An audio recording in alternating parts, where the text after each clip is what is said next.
ସମସ୍ତଙ୍କୁ ମୋର ପ୍ରଣାମ।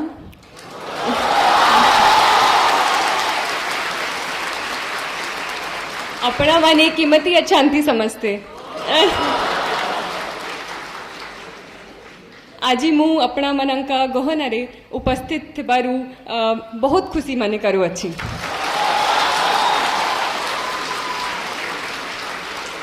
Apologies for the pronunciation errors, if any, but I'm really happy to be amongst all of you today. It's a great honor, and even more so as a student of history, to be present in this historic city of temples, Bhubaneswar, with its proximity to Puri, the home of Lord Jagannath, Bhubaneswar itself being the home of the Lingaraj temple, and not only that, its proximity to the Jain caves of Udaygiri and Khandagiri, the Hathi Gumfa inscription of Kharavela, as well as the Dhauli elephant, the Dhauli rock edict. So it's truly a pleasure to be in this historic land and to be amongst all of you, such excited faces that I'm able to see today. So I'm thankful to Dilip sir, I'm thankful to Vajirao IS Academy to bring me here and to get an opportunity to interact with all of you.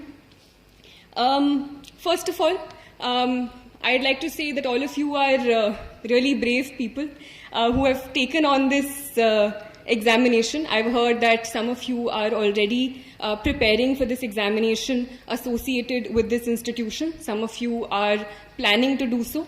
So it's really brave of you to take on this challenge of sitting for what some people call the most competitive examination of the country. Some people even say the most tough examination in the entire world. So I firstly congratulate you for your aims, for your dreams that you've set so high.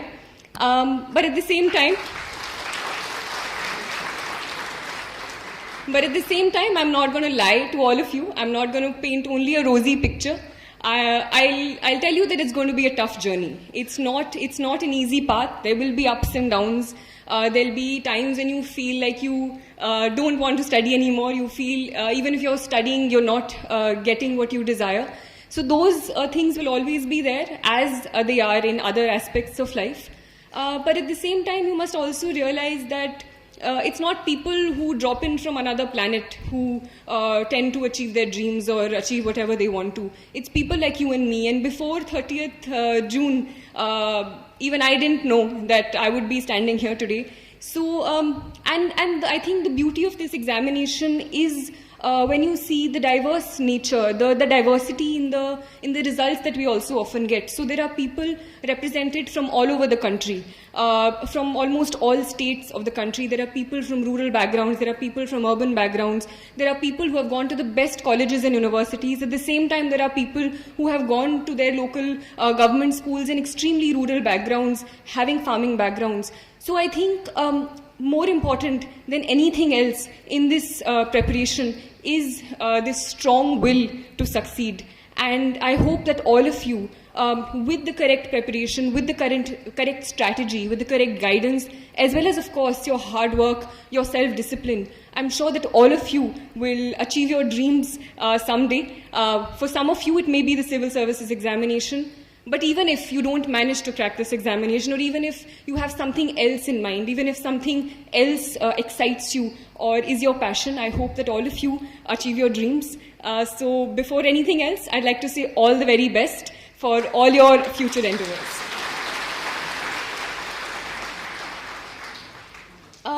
And I'm no one to come and give you success mantras or tell you. I'm also at the very beginning of my journey, so I'm not going to tell you success mantras as to how to succeed in life. All I can do is tell you about my journey, and if that resonates with you, if you find things that you think may work out for you as well, because everyone has a different strategy, everyone has different priorities in life, everyone has different things that they want to achieve and different ways as to how to do it. So I can only tell you my journey, how I managed to deal with certain things, the problems that I faced, how I managed to overcome them. And all that I can say is, if you have decided to enter this examination, know why you're doing it, know what is your goal and what is it that motivates you, that is asking you to sit for this examination. Make sure it's not just external pressure. And if you have taken that journey, started that journey, it's possible that some of you may not succeed, but whatever the outcome is, you'll come out richer. You'll come out gaining a lot more knowledge, a lot more experience, and whatever comes at you, try to look at it as an experience that is going to teach you. And try to not get disheartened. It's easy to say that when you've sort of gained some sort of success, or when you're on the other side of it. But try to look at things with a positive outlook. Try to look at whatever positive that you can get out of it. So enough with this bhashan. I'll start with my as to how I started my preparation and what motivated me towards it. So firstly, I even during school, I did not always think that I'll become a civil servant. It was not something that was in my head. But I was always clear that I wanted to do something where I would be working with people, where I would be working on the ground. So even in school, starting from 6th, 7th, we had this option of choosing a club in school. So there used to be options like music or dance or debating. So those things also I sometimes participated in, but my main club that I chose was community service, where we used to stay back after school, teach children from the nearby government schools, even after that. So I think it was always something that I wanted to do, but it was only later when I saw examples around me of people who were bringing about a change in society that I thought that the civil services or the administrative services specifically would be a way in which I would be able to do that to the best of my ability. So, and there were, again, many examples in front of me who showed me that. So, while I had started reading, I saw examples of an IS officer, MS Lakshmi Priya, in Assam in Bongaigaon, who through little initiatives that she had started, Project Sampurna in Assam, tackling the problem of malnutrition, or Aki Ravi Krishna in Telangana, who had begun this process of Gudi Cheruvu initiative, in which he managed to raise the water table by about 6 meters. So these were things with slight changes, and with the right will, they were able to bring about a huge change to the people around them. So people like these motivated me, and I thought to myself that this is probably one platform where I can best serve my country in a way. So this was my idea. Towards the end of my graduation, latter half of my graduation, I decided that this is what I'm going to do. After my graduation, I started preparing for this examination. There were, again, as I said, many downs in this preparation as well. So 2 things that immediately come to my mind when I was asked is, so I gave my first attempt in 2020, which was last year. This was 2021, the attempt that I managed to succeed in. In that attempt, I cleared my preliminary examination. While I clearly remember that day also. It was around 11, 12 at night, quite late, and I was just going through my detailed application form to correct any minor errors that before submitting it finally. And I just realized that my medium for the mains examination, GS papers, the general studies papers, was Hindi. And I remember I kept staring at it for a really long time because I couldn't believe that it was Hindi. That, again, is an entirely different story, but we tried to go to UPSC many times and try to make that change again. There was some technical error due to which it had happened. I still don't know how it had happened. But the thing was that it had happened. There was nothing that could change it. And there were only two opportunities and 2 options available in front of me. Either I could forego my attempt and leave it and wait for the next mains and prepare for the next mains and next prelims, or I could do whatever I could in those 2 months and try to give the examination in Hindi. And I chose the latter. I think at that time, even for a second, I think it did not occur to me that I could somehow leave it. And I think I'm no one to preach, but I'd just like to say that anything that life gives you, I think it's always a good idea to take it for the positive. And it's often said that life is 20% what is given to you and 80% of what you make of it or what you see it as. So I probably saw it as another opportunity to learn Hindi better or learn my language better. So in those 2 months, so things like, it's easy to learn because I liked Hindi. Reading Hindi is my mother tongue, but learning it in a completely different way in terms of technical terms was a whole new challenge. So GDP became Sakal Gharelu Utpad. longitude and latitude became Akshansh, Deshantar, Ushnakatibandhiya, temperate, tropical. It was another challenge altogether, but it was also exciting. So I think it's how you look at it as well. That was the first this thing, and it's likely that you will fail also, or how you define failure is also another matter. So I missed the interview call by 1 mark, but I think I learned. But even that missing, I took it as a challenge, because I was positive that if I can do it in Hindi and still miss it by 1 mark, if I do it in English, which I'm much more comfortable with, it's much more likely that I will succeed. So I took it as a motivating factor. So this was the first thing. The second time where I felt was a little downward curve in my preparation was this time's mains, where I was really sick, and I had high fever.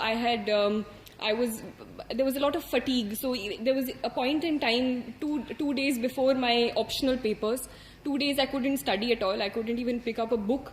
2 days before it, I was literally texting my mother on WhatsApp things that I wanted, because I didn't have the energy to speak. This is not something that I'm exaggerating, but there was so much fatigue in my body. But at that point, you know that there are 3 days to go. You can either give it your all and not regret it later, or relax at that point and regret ki if I had pushed myself during those 3 days. So that's what I told myself. It's just 3 more days, 2 more days, 1 more day. I literally pushed myself to the hilt till I finally wrote my last word and heaved a sigh of relief on the last day of my optional papers. So I was asked to talk about certain ups and downs in my journey. So this is what I'm going to, 2 things that came to my mind. And the only thing I can say is all of us have our own experiences, all of us make our own mistakes, and I made mistakes. And the only thing is not to repeat those mistakes, to learn from them and go forward. And take anything that life gives you as a challenge. Go with it with a problem-solving approach, a solution-oriented approach as to this is something that is thrown at me. How can I best maneuver it? How can I go about it?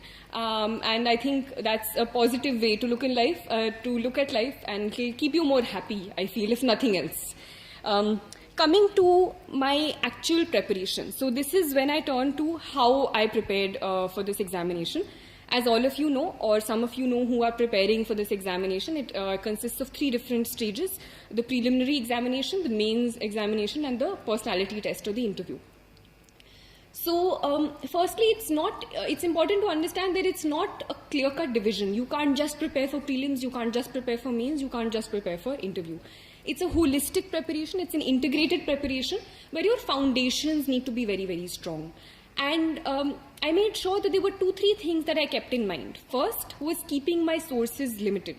So whatever subjects that I had, I used to rely on 1, maximum 2 books for my very, very basic preparation. Mostly they were the NCRTs or any other basic books. If you are going for any coaching classes, stick to any one coaching class and just add things that you may find from the newspaper or anything else. Right? So sticking to the basic book, sticking to the NCRT, sticking to whatever one book that you've decided for each subject for getting the hang of the subject. Right? Apart from that, being very, very true to the syllabus, and this becomes even more important in the mains examination, because one thing about this examination is that there's too much to read. There's a overabundance of information, there is overabundance of material in the market, there is overabundance of help that is given to you, there is overabundance of advice that is given to you. Every other person will come and start giving you advice about, this is what you should do, this is what you should do. But you should know what you have to do, and your best guide for that, according to me, is the syllabus and previous year question papers. So these 2 personally were guides for me, especially in the mains examination, as to what to read and what not to read. So even when you're going through a book that is being given to you, try to orient it with the syllabus that is provided and see, this is something that can be answered, or looking at previous year question papers, that these are certain questions that are answered and which will help me. So overall, as an integrated preparation, I'll talk about specific prelims, mains as well, but overall, keeping your source material limited, also for current affairs, also for the basic static material. Secondly, coming back to the syllabus, coming back to previous year question papers. And thirdly, of course, is revision.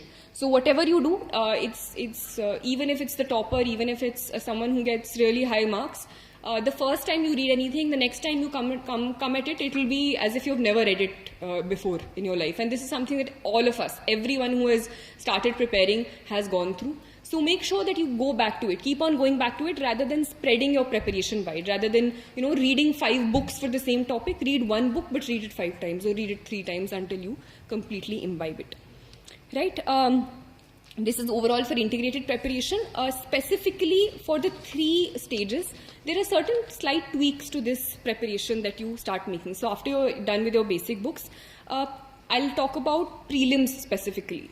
So while your basic preparation is the same, for prelims, I personally found it one of the most challenging phases of this examination as compared to the mains and interview. I found the prelims most challenging because I always felt that there was a matter of luck also involved in it. The questions sometimes were very random, but I think I still managed to clear it both times. And the reason maybe, looking back, at that time I was as nervous as any of all of you, but I again tried to stick to the basics. So firstly, the previous 3-4 months before the mains exam, before the prelims examination, I devoted mainly to prelims. At that time, mains preparation went into a backseat around 3 to 4 months. If you have not cracked this examination before, if it's the first time you're appearing, or if it's something that you regularly fail in, if you failed 2 prelims, then you can probably increase that time. You can go from 3 to 4 months, or even some people even take 5 months for complete prelims preparation.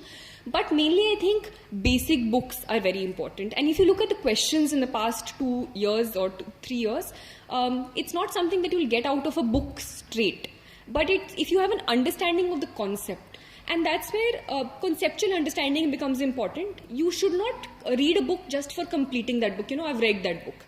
The reading that book is not important, understanding it is important. So if there are certain concepts in, say, geography about folding and faulting of rocks, or science, some science concepts, or some economic concepts about macroeconomic theory, if you're not understanding it, go look at other sources. Go and ask a teacher. Go and ask a friend. Go and look up something on YouTube, some small video that you find about it. Understand what it means so that you can better apply it in the prelims examination, because a lot of application-based questions are being asked. So unless and until you understand the concept, you won't get it. And here I used to focus also a lot on polity and economics, because polity and economics, if you look at analyzed previous year question papers, polity papers are something that you can still prepare for, because you have your basic book, whatever you're relying on, be it Lakshmikant, be it something else, and you basically stick to that book and go through the constitution. So I also went through the Bear Act. And if you have a basic understanding of all the articles, all that, it's likely that you can answer a lot of polity questions. Similarly for economics, current affairs is there, but more than that, understanding of what is monetary policy, what is fiscal policy will be fruitful in sort of answering those questions. So in terms of time and effect, or time and sort of results that come out of it, I felt polity and economy I used to give a lot of importance in, because I could rely on those subjects. Other things I felt were more random. So this was my personal strategy. Everything should be given importance, but these things you should not leave at all, is something that I'm trying to say. Make sure that your basic things and basic concepts are very, very strong. Secondly, for current affairs, so current affairs, again, I'll talk about it later as well, but for prelims, I used to rely on the yearly compilations. Any sort of yearly compilations of current affairs you get. Some people use monthly compilations as well, so whatever works for you, but make sure that you have one source, because current affairs is a sea of information, and once you get lost in it, some people go through daily current affairs, then weekly, then so just make sure that you have one source. Add on it from your newspaper if you read the newspaper. I used to stick to a newspaper as well. But for the prelims, I mainly used to rely on the yearly compilations, go through it 2-3 times. And because sometimes people give in a lot of time, and because the nature of examination is changing, you don't get that reward out of it if you spend too much time going through 3 different magazines of current affairs. Thirdly, after your base concept is done, and even in between also, once you complete a subject, try to solve questions of it. And for that, you can enroll yourself in any test series or take any questions from the market that you get. So a test series was one thing that used to help me in firstly completing the syllabus and understanding, this is something that if I used to complete economics, I used to go and solve a test of economics. if I used to complete polity. So it gives you an analysis as to how much, how well you have read the basic books. Okay. Apart from that, practice of not just test series but also previous year papers, because previous year papers are important in helping you understand the language of the questions, the nature of the questions, and also the nature is also sometimes that you don't get it from the books. You also get the knack of eliminating questions or getting to know, Acha, this is something that I can do if something like that comes, or trying to find corollaries in other papers. So previous year question papers are really important. I often give examples of where even questions are repeated. So say a question on right to privacy being part of which fundamental right was a question that was repeated verbatim. Similarly, there was a question on economics that was repeated within a matter of 2-3 years. So it's a reward that you get. Similarly, questions on history. So last year, I think, the year before this, there was a question on Mongols. And someone who had probably gone back and looked up what the Mongols were when they came to India would have maybe been able to answer the question that came this year. So both here there was a question on Mongols with slight differences, and the other options, if one had analyzed, one could probably answer the question that came this year. So going back to previous year question papers, not only the question but also Google searching other words, other options, looking back at the subject is something that really helped me, which probably helped me get through prelims at both in both years that I gave this examination. So basic books, current affairs, test series practice, at least 3-4 months pehle to I used to do a lot of test series in the last 3 months. Before that also you can beech mein do if you want. It also helps you understand how many questions you want to attempt in the final paper. So if you have good accuracy, some people go for 80 questions or even less, or I personally went for a lot of questions. I went for 90-95 questions, but it depends. So all of that you will analyze when you're doing these test series and you're understanding which questions to attempt, which not to attempt, because negative marking also pulls people down. Apart from that, previous year question papers analysis, not only for practice, but I used to figure out things that I'll make notes of separately, which I couldn't find in any book. So in the previous year papers, if I'm finding a lot of questions on Buddhism and Jainism, and I'm not finding that specific content in a book, so I used to make 1 or 2 page notes based on Google search, based on going through a certain book, and revise them later. Similarly for maps, because maps is something that fetched you 5-6 questions sometimes. So going through maps, so I used to make a timetable before the prelims that every day for the last 2 months I used to devote say 15 minutes or half an hour to just the map questions, because you can't do all of them in one day. So just looking at a certain continent's map or going through certain videos that you find on YouTube, anything like that. So these are things that you have to figure out by analyzing, and these are things that no one will specifically tell you also. You will have to do this hard work yourself. Sometimes you just rely on acha toppers, notes are there, toppers, this thing is there, we'll just go and use it.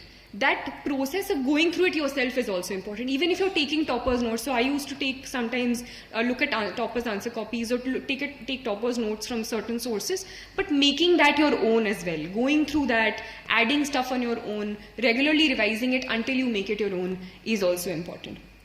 Okay, similarly for CSAT, for indexes, schemes, I used to make certain things, certain parts of the day which required regular revision. So I used to do that, devote 10-15 minutes every day, rather than, sitting one day entirely where it doesn't all go into your head. So whatever works for you, try to make a timetable that works for you, try to make a schedule that works for you, rather than blindly aping the person next to you, or getting, rattled that, this person is doing this book, it looks better, maybe he knows more or she knows more. Have faith in yourself, have faith. Firstly, strategize, and once you strategize, have faith in whatever path you're following by making slight changes that you find necessary. So this was my prelims preparation.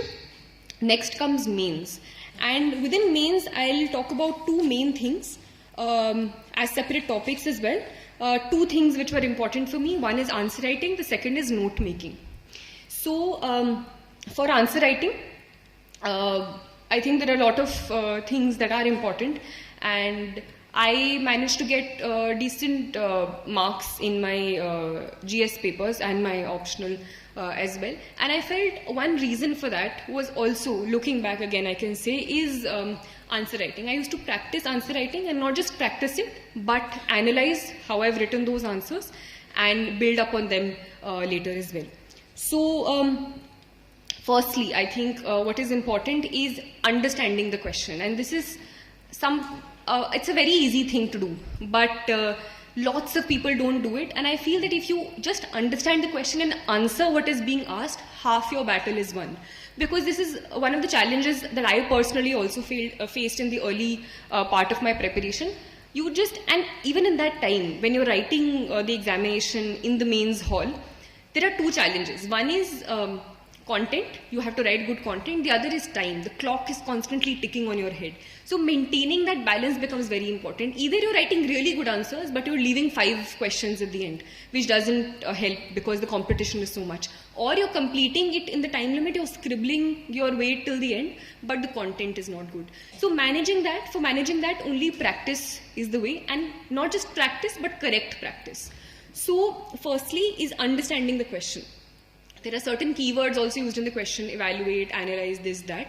And it's important not just to jump at the only word you know and start writing about it. It's important to understand why this question is being asked and cater to that as well. So say this time there was this question on evaluate the nature of Bhakti literature and its contribution to Indian culture.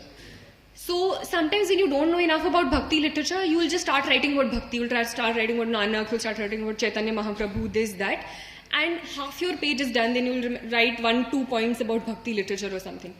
The important thing is, even if you don't know exactly what, how, say, Bhakti literature, what the nature is, its contribution is, try to orient your answer according to the demand of the question. So start writing about Bhakti literature only. Start writing about, so I think in this paper, in this question, what I did also, I made, so although it's not required, but for visual presentation, I made this map of India slightly on the corner, and I jotted it down, jotted the different Bhakti literature across the map, on the map itself. So say the Bishnupad or Mirabai's, this thing, everything, Lal Ded's, this thing, Abhangs in Maharashtra and all of that. So even at a glance you could just see what those things were about. Then the nature of Bhakti literature. So look at the keywords, and this is something that I used to do. I used to divide the question based on the questions and on the words that were used. So nature of Bhakti literature, what is the nature? So say devotional,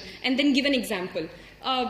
Try to give what you're saying and provide an example to it, so the examiner doesn't have to think too much. The examiner knows that, this is what she means and this is how she's displaying it. So nature of Bhakti devotional, then poetic, so you talk about certain poetry compositions, then something else. Then the second part of the question was its contribution to Indian culture. So the contribution you think about, and when you make these headings, even if you didn't know the answer yourself, you start making links in your head also, such as what can be the contribution of Bhakti literature. It can possibly be to, bringing about this temple tradition, how these Bhakti songs were sung in the temples, how that created this thing, the musical culture that probably developed out of it. So these are things that you won't read, but you can associate with things around you. And sath mein you're providing examples about, say, Shankaracharya, and these are things that will come because we have things that we've seen in our homes, we've seen somewhere else. So if you just stick to the wordings in the question, what is being asked in the question, rather than coming back to only what you've read in the books, Bhakti, I read in that book, Nanak was written, Kabir was written, so I'll just write that. That won't fetch you marks. Understand what the question is, try to relate it with your environment around you, and try to answer those questions in that way. So firstly, most important, understanding what the question is.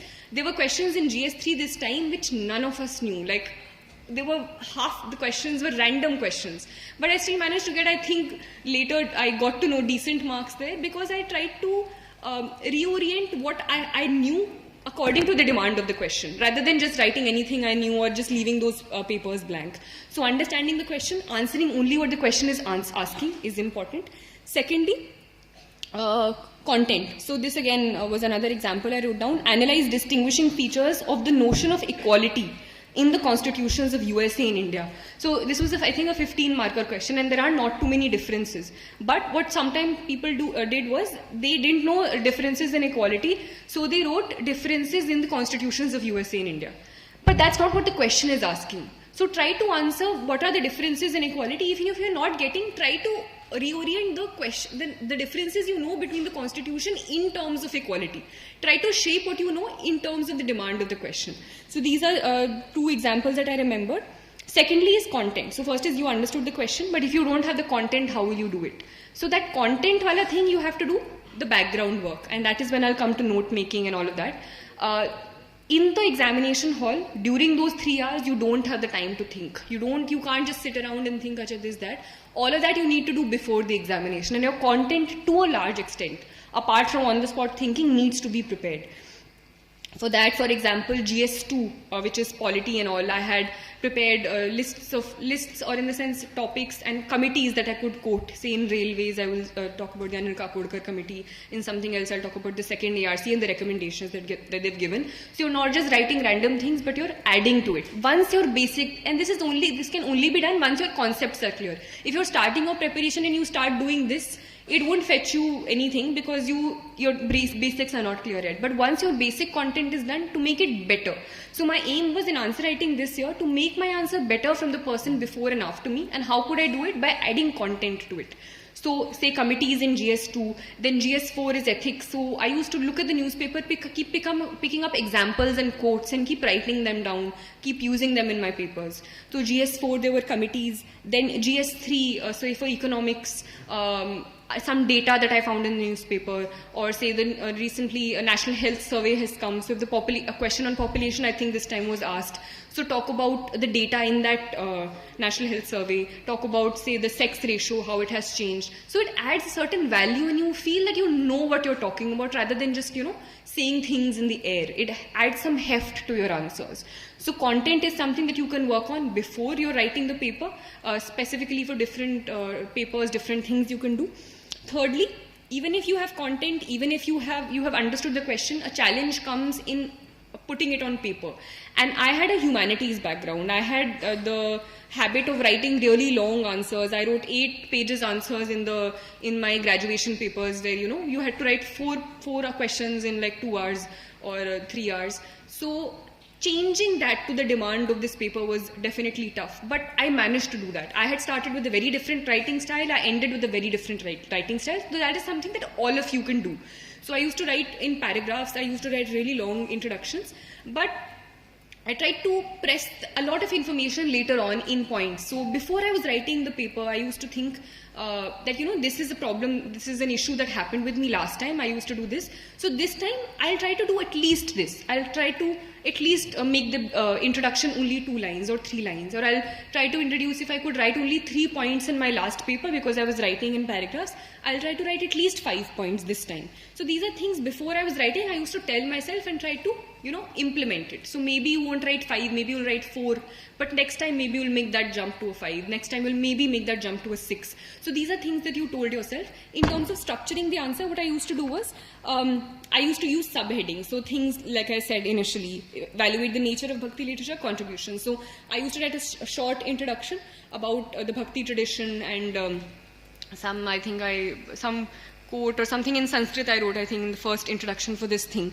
about Bhakti literature. How about it coming from the root bhaj, or to incorporate or something, involve yourself in the divine. I wrote that introduction. Then I made a subheading about nature of Bhakti literature. And I started writing from here. So the nature of Bhakti literature I wrote here. Then the points I started writing, leaving a certain gap. So in terms of visual structuring, it becomes easy for the examiner to see and understand, even if your writing is not good. Some people have that problem.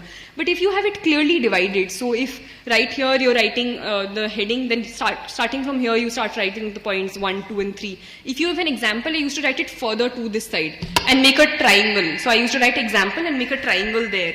So when you're looking at a paper, the examiner could see, she has used 4 examples because there were 4 triangles that were drawn.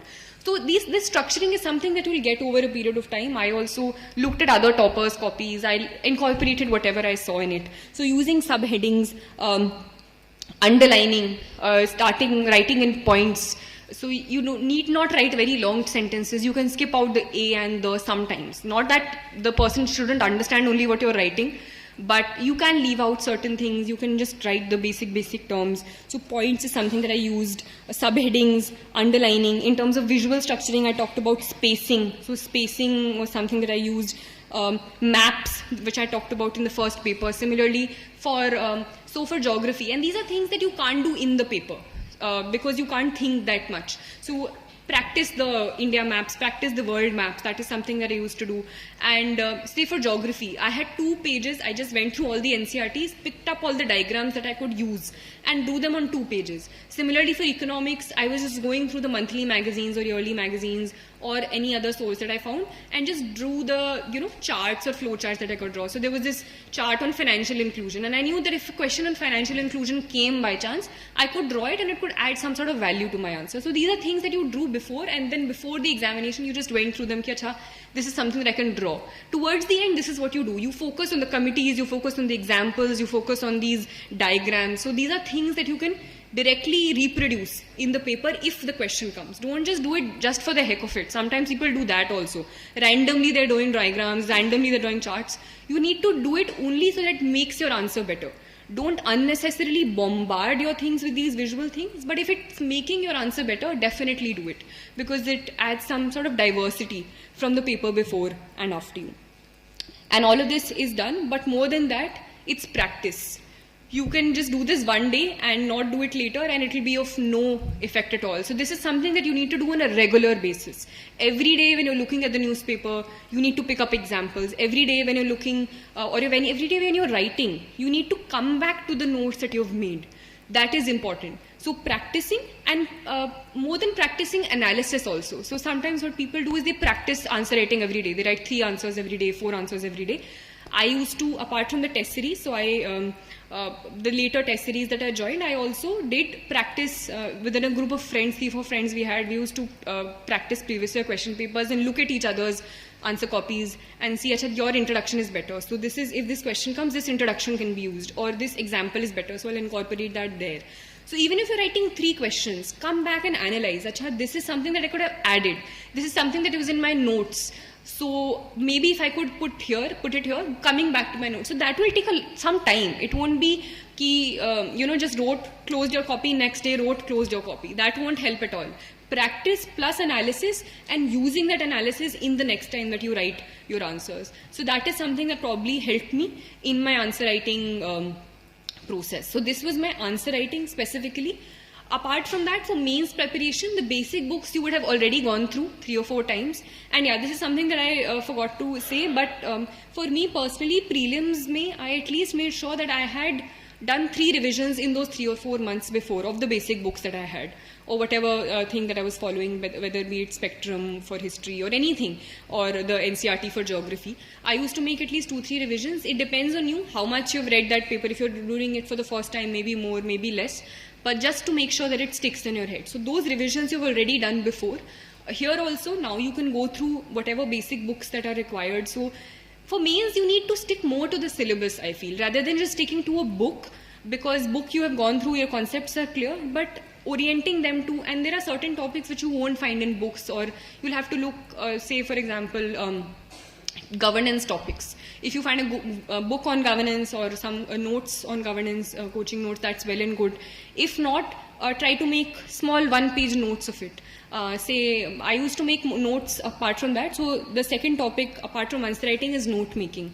For some people, note making does help. For some people, it doesn't. It depends on your way of studying. For me, it did help. So I'll talk about myself. I did not make notes of all the basic books. Some people do that. I did not. Sometimes, for example, for geography, if I'm going through it, there are certain data about, say, crops, their percentage in world crops and Indian crops. So I used to make a small chart towards the end of the chapter itself, and agar end mein revision karna hota tha, so I used to go through that. But mostly, I did not make notes of the basic books, because I thought they were well enough, they were compact enough, and I used to just underline things that I thought were important when I was doing revision. But for certain topics in the syllabus, which I felt I could not find information elsewhere, if I thought there were certain current affair topics in the news, in the newspaper, which were going on for a really long time, say the farmer bills, if it's going on for a really long time, I'll make 1 or 2 pages notes out of it, so I can use it, say, in agriculture, or if I find, say, an article on fertilizer policy in the newspaper. So I used to not make notes of newspaper per se. Some people make copious everyday notes of the newspaper. I did not find that helpful, because at the end you have like a huge this thing of newspaper, it takes a lot of time in the day. So I did not find that helpful. Some people do. But I used to just pick up things that I found in the newspaper which were important according to the syllabus. So fertilizer policy, I know, can come in the agriculture part of GS3. So that awareness of the syllabus, that familiarity with the syllabus you need to build over a period of time and make notes according to that. So that fertilizer thing that I made, then I used to leave some space on the side. So if I find anything else, I'll keep on adding that later. Similarly for, say, cybercrime or so cybercrime or something like that was in the syllabus clearly mentioned. So for that I had made 1 or 2 pages notes. Any example that I found of, say, some attack that happened here, some red dot network attack happened there, or Estonia mein there was this cyber attack. Those things I used to keep on adding and then use them in my answers. So these things like enhance your answers a bit. Some other people are just writing whatever notes that they found or whatever book that they used. But when you see examples of, say, US mein ye wala attack happened, shadow network ye ho gaya, ya Pegasus attack ye ho gaya, so it adds some newness, and the examiner thinks that she knows what's happening and she can make these links. So these additions I used to keep on making from the newspaper, apart from making my main notes that I used to do according to the syllabus, according to any topic that was in the news. Why is note making important according to me? And that is the way you should make those notes, because sometimes what people do is कि notes बनाने हैं, किसी ने बोला है कि notes बनाने, it's important. So I'll make notes, and those notes don't serve any purpose because it's more or less you're repeating and you're copying whatever was in the book. You just literally remove a few words and you write them in your own words, or you write them by removing a and the. So that doesn't help at all, because you should understand why you're making them. There's a purpose to the note making. So firstly, according to me, it's to pry out or take out the important stuff, or what is important. So you're removing what is not important and what is of most importance in using it. So the notes, the next time you make, like if it's 100 words, it should come down to at least 40 or 50. Otherwise, there's no point to making it, or even less if you can. The smaller they are, and if you can understand it. Understanding should also be there. It's not as if कि अगली बार आप पढ़ो आपको समझ नहीं आ रहा आपने क्या लिखा है because इतना छोटा कर दिया. But you should understand. It should be for yourself. So prying out the important information, collating important information.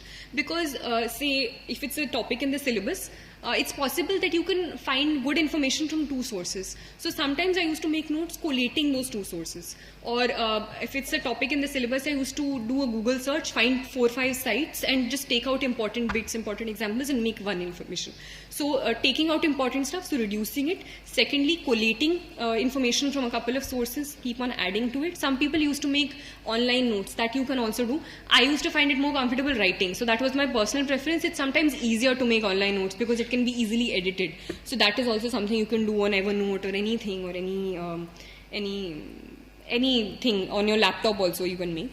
Thirdly, revising revising ke liye it's important, because immediately before this examination, and it especially helped me for my optional, because optional history was very, very vast. I could not possibly have gone through all the books before my examination, so I used to make notes. Those notes itself are also pretty big, because even after condensing, the syllabus was that vast, but it helps you for revision, because in the end you can only look at those notes, so it needs to be short. So for revision, for collation, and for highlighting important stuff and gradually reducing it. So sometimes people make notes 2 times. Firstly notes, and then notes of notes to even shorten it towards the end for extremely last minute revision, just keywords. So that is something that you can do.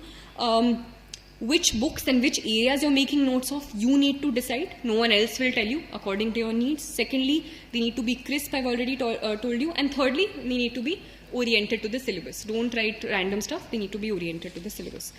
So these were 2 things which are, I thought, mainly important for mains. Thirdly, a thing which helped me, apart from mains, answer writing and note making, was looking at toppers copies. Because apart from the whatever test series you'll enroll yourself in, whatever feedback you will give, that is also important. You'll incorporate the next time you write tests. But thirdly, toppers copies help you in understanding what possibly got those people those marks.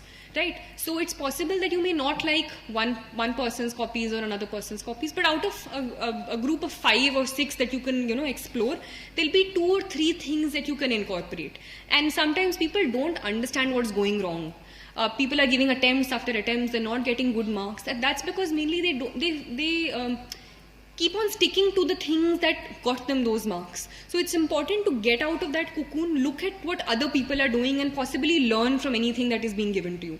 So in that way, toppers copies of certain subjects, of certain examples that I used to find in ethics copies, I used to, a quote I found, so I used to use that. An example I found somewhere else, I used to use that. Structuring of answers, those things also, I think you can, they're all easily available. You can go through them and add to your answers in any way. Next, preparation for current affairs. So this is again a question that is regularly asked. How do you prepare for current affairs?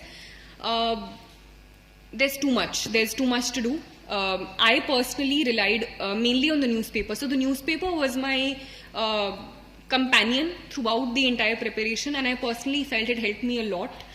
Some people do not so rigorously rely on the paper, they use other avenues. But I personally relied on the newspaper. It helped me a lot for my mains preparation. It helped me, I think, in a subconscious way for my prelims preparation also, because there are concepts, things that you're constantly reading which go in the back of your head.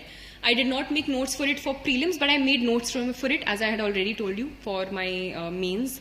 Examination topic-based, syllabus-based notes. So I just like to say that get into the habit of reading the paper. It will help you in some way or the other. And as we'll talk about later about the interview preparation as well, that at that point you can't neglect the newspaper at all. Sometimes you have to rely on more than one newspaper to get opinions, but it's better to get into the habit of reading the newspaper, because sometimes in the monthly compilations or yearly compilations you get the facts, but you are not able to get into the bottom of it. You don't get opinions as such, or an analysis, which sometimes I think you get from newspaper editorials or any other article that you find on specific issues. So try to get into the habit. If you're not able to understand it, take help of someone initially, and it's very natural. Initially people take 2 hours, 3 hours to go through the Hindu, go through the Indian Express. So it's absolutely fine. Take that time, but over a time cultivate a habit of reading only the important parts. You can leave out the political bits for the preparation. You can leave out certain other things. And if you orient yourself to the syllabus, you'll understand what to read and what not to read. So the newspaper I used to follow, I used to keep adding to it, adding examples, adding notes to my mains notes that I was making. Secondly, my other source for current affairs was the yearly compilations, which I used mainly for the prelims. For the mains, what I used to do was, apart from my mains notes, I used to just go through indexes of the magazines sometimes and just add. So any sort of magazine that you're using, there are too many available. So any magazine that you're using, I used to just look at the index. Anything which was missing in my notes, I used to use that. So use it according to how you want to. So yearly compilations for prelims, and thirdly, my notes. So my notes I used to make, and we had made a certain group also, a self-study group, 3-4 people. We used to divide certain topics, make notes of them, and use them towards the end. So that was my strategy for current affairs. My only advice is keep it limited. Don't, because there's a lot to go in read in current affairs, stick to any one source and believe that it will work out. Because self-belief is also very important in this examination. Self-doubt is one of the biggest things that you face at every level. You're all thinking, this book is not good enough, my preparation strategy is not good enough, this particular coaching or anything. You're always questioning yourself, but just have that self-belief that whatever you've chosen is going to get you there if you have, the correct reasons, the correct strategy, and your materials, basic materials are right. Then was my strategy for optionals. So optional, firstly, is the choice of choosing your optional. So according to me, some people have asked me, how do you choose your optional? And some people had thought that history was not a scoring optional initially. So I was also told, even if you have history as your background, try to change it. Some people have changed it already because, history is not that scoring. And maybe you take sociology, maybe you take something else, you'll get more marks. So I personally think that this is not true. There have been people from all different sources and different optionals who have got marks. There are people in the top 20 from economics background who have gotten marks, from from Hindi literature, from sociology, from political science, from medicine. So these are things that, people say that economics may don't get marks, history may don't get marks, medicine is very, very vast. So just make sure that whatever you choose as your optional, you have an interest in it. Because an optional, you have to put in a lot of hours. You have to, consistently read those things, read extra books, write answers. And that will not be possible if you don't have interest in that subject. So first and foremost, make sure that you have interest in the optional that you're going for. If you're, say, from an engineering background, which some people say that, they have a problem with, because, say, I had history as my background. I did my graduation in history, so I took history. I was comfortable with it. I had an interest in it. If you are not from any of these backgrounds, if you don't want to take any sort of engineering as your optional subject, what you can possibly do is just go through roughly the books of all of these things. Just roughly go through sociology, go through history, and see where you find yourself, more comfortable with. Secondly, apart from interest, is material and guidance of a certain sort, because I feel each option has a slightly different strategy and slightly different things that you need to keep in mind. So any sort of mentor, any sort of person who has cleared the examination in that subject, you can ask that person, ask another person for its pros and cons. So take every optional, see its pros and cons, see which pros you can work with, see which cons you can work with, and then come to an optional. For history, my personal challenge in history was, even in this year, even I was very, very jittery even before I was giving my final optional papers, was the vast syllabus. So I think that was a personal challenge that I had, balancing it with my general studies preparation. That time management, again, you have to figure out yourself. Before the mains, I used to divide mostly my day into half. Sometimes that more than half was given to history, and at the end I still wasn't very happy with the revision that I'd done of history. So it's just, I think what maybe helped was my note making. Even in the last day, even in that 1 hour, there were certain things that I hadn't done. So I revised, because I had short notes, I revised in the 1 hour that was given to me between the two papers. So that also I could use in the last thing. So note making really helped me, according to me. Practice, revision of those notes helped me.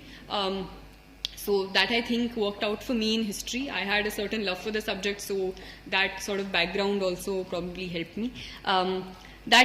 So strategy for optional, I feel, depends from subject to subject. So if you have, and I think we'll have a interactive question answer session at the end. So if you have any specific questions that you would like to ask about my optional or any other thing, you can ask, because each optional, I feel, has a different strategy. And basically time management, I think, so which comes to the next topic as well. Time management is crucial in this examination, and even though these things may seem the most boring, time management, revision, all of this, but I think these are the things which actually work out in the end.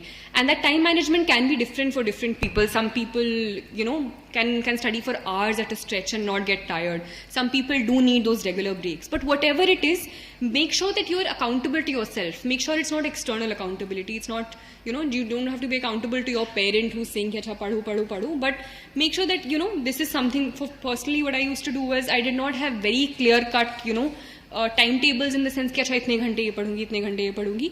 Roughly timetables I did have, but morely it was in terms of कि अच्छा इस हफ्ते तक ये खत्म हो जाना चाहिए. अब वो कैसे भी मेरा खत्म हो रहा है. If there were days when I did not feel like studying at all, I used to completely put away my books and chill in the true sense of the word, or do anything. But when I used to study, I used to do it with my, literally tan and man, and not think about anything else. So those things, those ways of studying, you need to figure out yourself. Ways of taking breaks, ways of motivating yourself, you need to study, figure out yourself. There are too many distractions in today's day and age. So some of my friends completely cut off from all social media. That also works for some people if you have the will.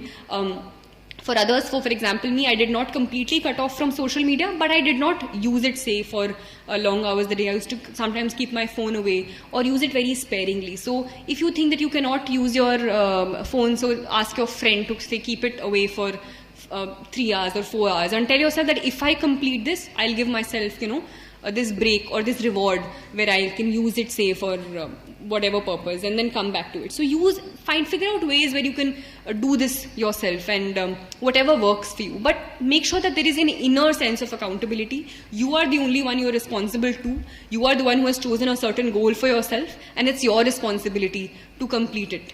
So that is something that must be kept in mind in terms of time management. But time management is important. You cannot ignore it. You need to know when to complete the syllabus, when you'll start preparing for your answer writing, when you'll start preparing for mains, when you'll start preparing for prelims. So 3-4 months before, I used to stop preparing for mains before my prelims examination. Before that, initially, after my prelims examination, the early few days I used to keep for ethics. Then I used to start preparing my optional strategy. So those things that I think you have to figure out yourself according to how you work and how well you can balance things. And revision again. Revision is important at all stages of the examination, be it prelims, be it mains. Then I think thirdly, we've talked about prelims, we've talked about mains, we've talked about optionals. Now we come to the interview part of the preparation. And I think it's still a faraway thing because I believe that some of you and most of you have started beginning your preparation or are thinking of beginning it.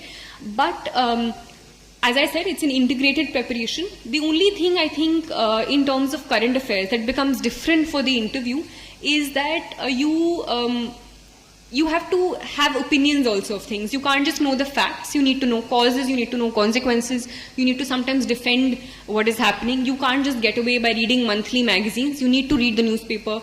You can look at, so in terms of opinion formation, some things that I would suggest, some people have a problem talking or feel that, you know stuff, but you can't say it out loud in a group of people. Some people are shy. So those things you can start working on from now onwards also. You can start, taking part in group discussions, sitting with a group of friends, talking about any topic which is happening in the news and seeing other people talk. So looking at, say, Rajya Sabha TV, there are certain discussions which happen, any sort of other discussions. I used to sometimes listen to Google podcasts. There are things, so there are lots of podcasts by certain newspapers. So Indian Express has this thing of 3 things by Indian Express. So any topic which is going on in the news, they talk about it in detail. So listening to these things, having those discussions with a group, so you get out of this inhibition of not wanting to speak. And don't be afraid of saying out the wrong things, because among friends, this is the only place you can, or among, say, teachers, this is the only place you can where you can correct yourself. So even if it's far away, these are things that you can start doing. It will even help you develop your personality in the long run. So start having these group discussions. If you think that you feel shy speaking, try to talk in front of a mirror. Some people are advised to do that if they are not comfortable doing that. So firstly, in terms of content, read newspapers, develop opinions on things, have discussions, look at videos, hear podcasts, try practicing these things, try practicing answering questions. Apart from that, the detailed application form that you get, that you fill towards the end. There are certain sections for hobbies, there are certain sections for things that you've done in school. So every single word you need to start, you need to prepare for. I think for that you can, think about a little later, but I'm just informing you. Let's say you're from Odisha, so you'll have to prepare about the state, about, the sex ratio, the cultural importance of the state. All of those things you will have to prepare for. You might be asked questions about that. So the detailed application form. In terms of hobbies, some people are asked, how do you develop hobbies, or, can you make up hobbies? So I would suggest that don't make up hobbies only for the application form. Try to cultivate those hobbies from the beginning of the preparation, or just like, I think generally also. I think there's not only studying which is there to life. There are things that you should develop a personality of a certain sort. Engage in whatever, be it a sport, be it any activity, be it any craft, singing, dancing, anything. So that I think it also gives you a break, because as much as I'm standing here and talking now, it's a very strenuous process. It's physically draining, it's mentally draining, and you need these an off time also in between. So cultivate a hobby from early on also. Even if you want, it'll help you in the interview. Think of it as that also. But generally also, I think it'll help you if you develop something apart from only studying. So those are things that you can keep in mind for the interview. As for the last time when you enter the interview hall, I think calmness of a certain sort is important. Self-confidence is important, and those things you'll cultivate when you gain the content, when you gain the knowledge, and when you start practicing and doing these things from early on. So apart from your knowledge, it's also a test of your character, it's a test of how calm you can be in stressful situations. So that, I think, is my advice for the interview. Apart from that, this was the academic part of it, the academic strategy, the do's, don'ts, how I went about my strategy, my content for all 3 stages of the examination. Apart from that, I think you need to understand and ask yourself why you're giving this examination. And setting a goal is important. So I believe that some of you are preparing. There are maybe some of you who are who have certain other goals in mind. So just make sure that you set your goal for yourself, whatever you want, and ask yourself why you're doing that. Because that is something which will sustain you throughout the preparation. And motivation is something that you have a dearth of at times. The results have come or something happens, everyone is pumped up, you think, I'm going to get a top 10 rank, I'm going to get a top 20 rank. 1 month goes away and that motivation goes down. So that motivation should be internal. You should know why you're doing it, because when there are those down times, when you're down in the dumps, when you're questioning yourself, you need to come back to why you started in the first place. So that, I think, is the first and foremost, most important thing, that inner motivation, why you're doing it. You need to be very, very clear. If you're not doing it for the right reasons, it's probably good to step back. But just remember why you're doing it. So setting your goal, once you've set that goal, it'll also give you the motivation to work hard, because even though there are different strategies, different ways of reaching your goal in this examination, you have to work hard. There's no way working around it. Whether you're doing it by slogging 18 hours a day, whether you're doing it by doing 8 hours a day but doing it consistently, you have to work hard. There's no easy way out of it. It is a very, very tough examination. Let me not mince words. It's a very highly competitive space as well. So you have to work hard. But that motivation that you get by getting to know, the way that you can serve the country, or the avenues that will be available for you in terms of ways you can contribute to people around you, that is a big enough motivation to keep you at it for those long hours. So hard work is very, very important. However much you try to run away from it. Time management, revision, all of that I said. But also, hard work can also be in various ways. You can work hard at doing certain things and still not get the desired results, because maybe you're not going with the right strategy. So apart from hard work, that hard work should also be in a certain direction. And that is where there is an importance of guidance, of mentorship of a certain sort, of knowing the direction where you're going. So make sure that however you work around that strategy, be it through mentorship in a coaching institute, if you're choosing to do that, or a mentor that you have around you, or a person who's cleared the examination, or if there are other sources as well. Whatever it is, make sure that you are following the correct strategy, and that hard work is being put in a certain direction. Make sure it's not being spread out. As I said, keep your sources limited, keep your direction limited, so that you can more easily reach that goal. Apart from guidance, mentorship in a certain direction, after the hard work and after all of that is just going through the content, is the practice and evaluation. So for practice, any sort of tests that you go through, test series, be it for prelims or for mains, and more important than just the exercise is the feedback. So using the feedback, not just taking the feedback as it is, but using the feedback the next time you do that. Self-evaluation as well. So there is an external evaluation and self-evaluation in terms of how much you've improved in the past 1 month, things that you need to work on, things that you think are done, and focusing on the things that you have left out. So practice and evaluation. And things that are not talked about, apart from the academic part, is the emotional balance and emotional stability that you need to maintain.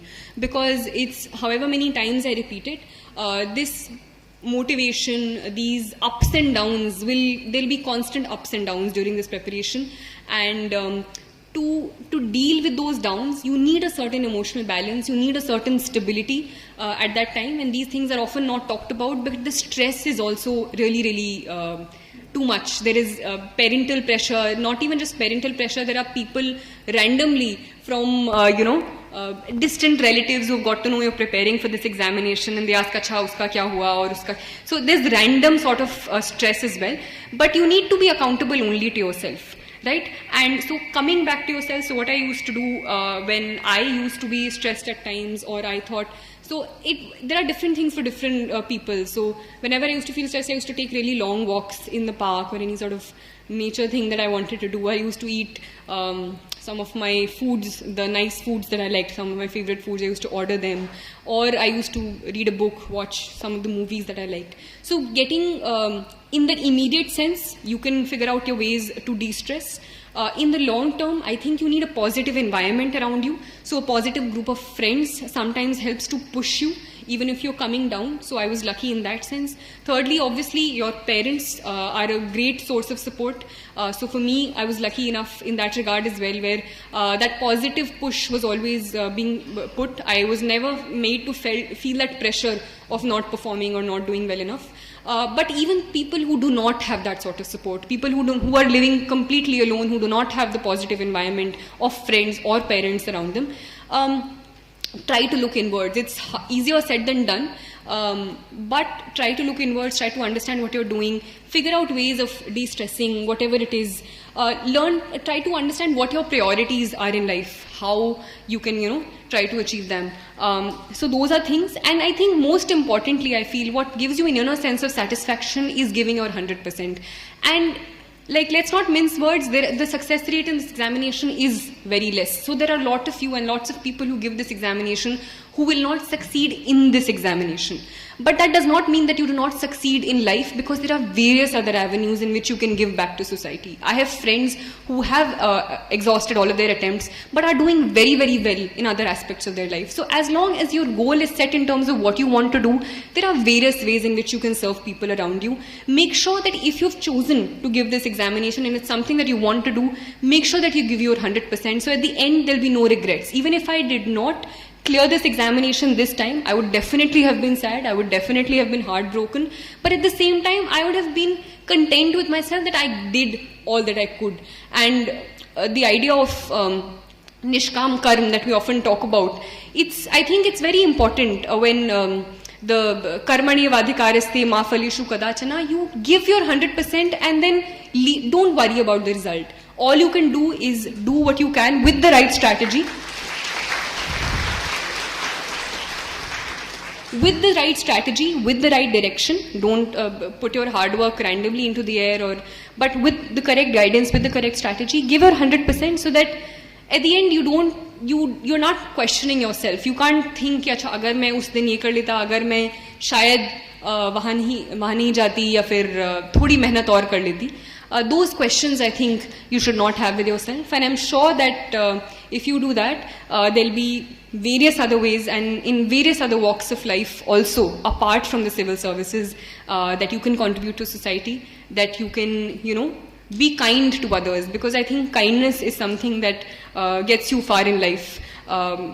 Be kind to yourself as well. Be kind to yourself, be kind to others. That's all I can say, and I'll just like to say all the very best for all your future endeavors. Thank you.